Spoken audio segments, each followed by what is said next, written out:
समाचार अब तक, सत्य का साहस। नमस्कार, मी नेहा आणि आपण बघत आहे समाचार अब तक। बघूया आजच्या काही ठळक बातम्या। पोलीस उपायुक्त राहुल मदने यांनी 7 मार्चला दुपारी 5:30 दिलेल्या माहितीनुसार पोलीस ठाणे अंबाझरी हद्दीतील रामनगर येथे दिवसाढवळ्या गॅरेज चालकाचा खून झाल्याची खळबळजनक घटना उघडकीस आणली। पोलीस घटनास्थळी पोहोचले असून जागीच्या वादातून हा खून झाल्याची प्राथमिक माहिती समोर आली आहे। पोलीस उपायुक्त राहुल मदने यांच्यासह अंबाझरी पोलीस स्टेशनचे अधिकारी घटनास्थळी दाखल झाले असून त्यांनी पुढील तपास सुरू केला आहे। याबद्दलची अधिक माहिती पोलीस उपायुक्त राहुल मदने यांनी दिली आहे। ऐकूयात।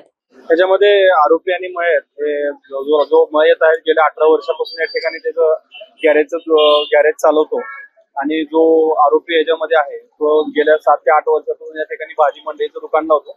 त्यांच्यामध्ये जो आरोपी आहे तिवारी, जो भाजी मंडई विकतो, त्याचा जो दोस्त आहे तोही त्याच्यासोबत या ठिकाणी बसलेला होता।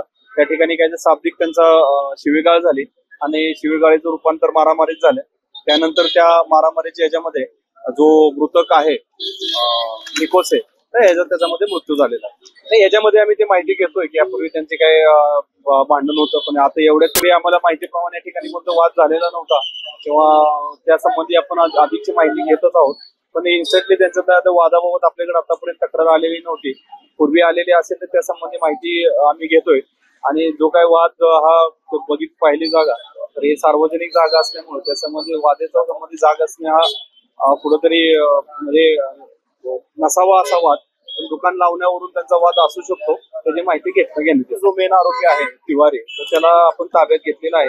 आणखीन एक आरोपी त्याचा शोध सुरू आहे।